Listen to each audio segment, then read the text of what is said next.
Alright, I connected two 2x8s onto this side underground. They're not perfectly level because obviously the ground's sloping up for the ramp. I was putting in a post over here to run, making a little retaining wall out of some deck boards. But I have run to this huge log that's underground. I mean, it's still wood, even like, I think that's the end of it right there. It's so thick. And I really want to move this over some because, you know, if I put my posts in here for the wall, I only have like 27 inches of clearance, and my dolly is 26 inches, so I could make it by an inch, but I'm thinking I'm going to try to use my axe and chop some of this out here to see if I can't get that to push over, because there's a knot right there, so I might be able to bust that out. But I mean, you can't chainsaw wood underground like this because it's going to instantly ruin the blade with all the sand and stuff. You know, you might get one cut through it, but I mean, if you hit a nail, game over. You know, you got to, you know, stop and sharpen it. And, you know, with an expensive chainsaw, I really don't want to get all the sand and all the crap in it. And that's pretty, you know, that'd be a lot of wear and tear on a battery sawzall. You know, not really designed to cut, you know, 15-inch logs or 14-inch logs, whatever it is. So I'm going to come up with something. So I ended up digging this up and filling it in. I got my little retaining walls finished. I'll probably connect that board that's kind of sticking out to the post. I'm going to see when I get some scrap, though. I don't want to cut up anything good for this. Baby, calm down. So that's all smoothed out. We got our wall over here. You can see that it's pretty, you know, even this bottom board goes all the way over. So as I do some more digging, I'm going to fill this in some, maybe mix some seaweed in with it too to give nutrients to the bittersweet. So that's good. And then what I did over here, I built a clothesline. Like, oh my gosh, this is so awesome. I put up a couple posts. They weren't long enough, so I had to scab them together, it's called, when you connect two like this. It's not really something you want to do, like, you know, in a house on structural work. You know, maybe inside walls, you get away with it, but, you know, it's really not the way to do it. But out here, you know, we have what we have, so you got to kind of work with it, you know, being on an island and stuff. So, and I connected it with that was actually a piece of, I don't know if that was driftwood or not, that top piece, but that's super long. So connected them here. I'm probably going to do something on the bottom. They are pretty deep. Digging on that one, that I actually dug into a little ant nest. So actually not really little, but pretty good sized ant nest.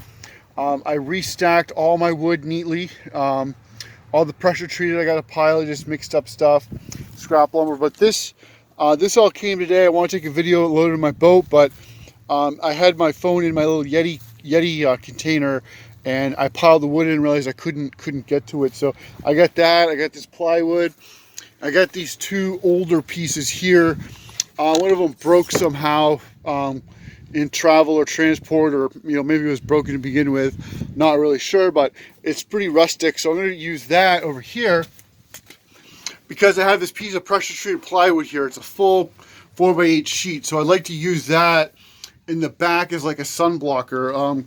Hopefully I have enough wood to do this. If not, you know, just have to do it some other time. My dad's friend, he took the flagpole broke during Elsa. The coupling right there, so on threaded pipe, the fittings are screwed together. So that's a weak point. So it broke there, and it broke, where is it? Right there. So the top part broke off. So what I did is I should have made a little video of this. I cut the threads from the inside of the pipe, and then you take a chisel or a screwdriver, can actually tap it out. Let me back this thing up some here. As you can see, I cut the threads and then chiseled it in. Usually you have to cut it two places to knock out a section, and the rest of it will kind of fold in and come out. So that's pretty cool. But what I'm doing over here is I just kind of made a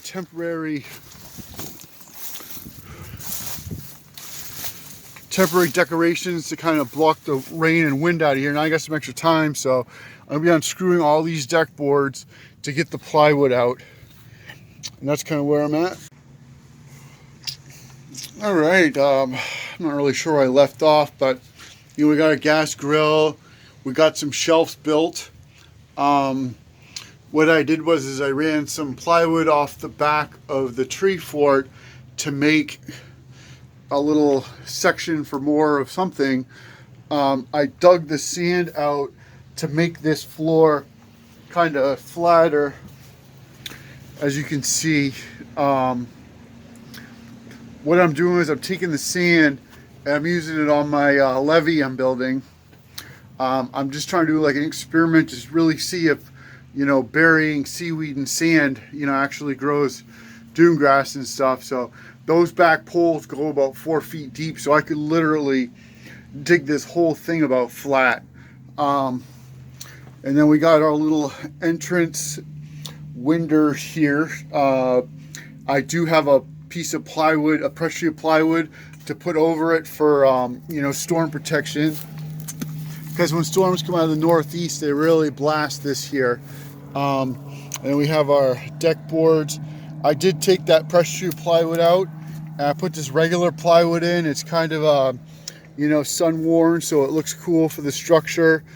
That'll end up having to be replaced because it is, you know, just regular plywood. So you know, when that happens, that happens.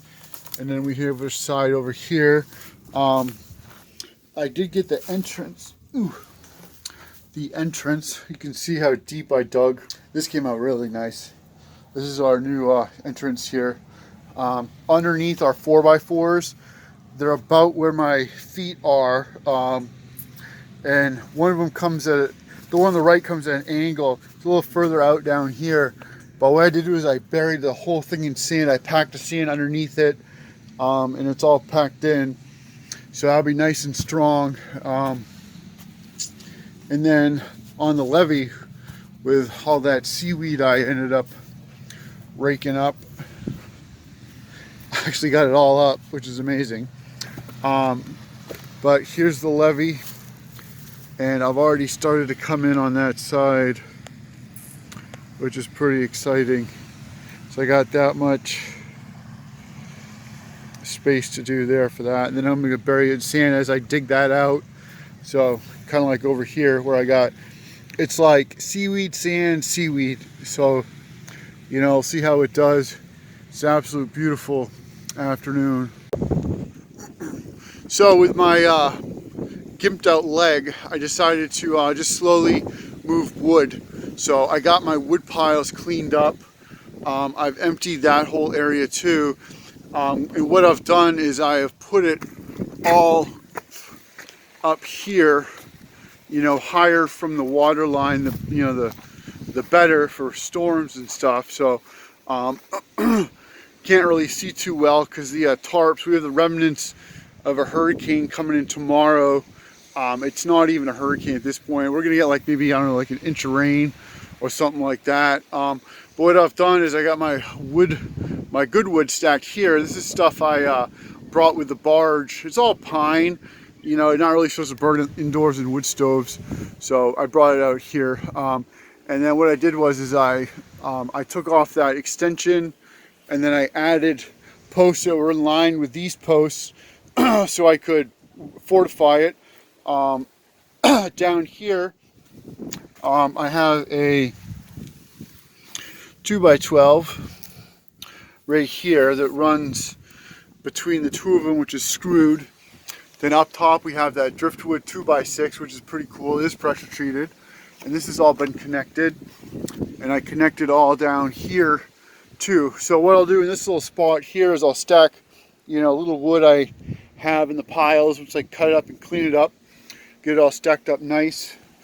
We've been getting a lot of seaweed floating up, so I've been working on my seaweed Great Wall of Sand Island. So as you see, there's lots of seaweed I've collected.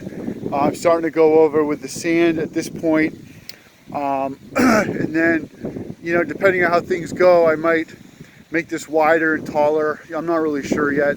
You know, just kind of see how things go.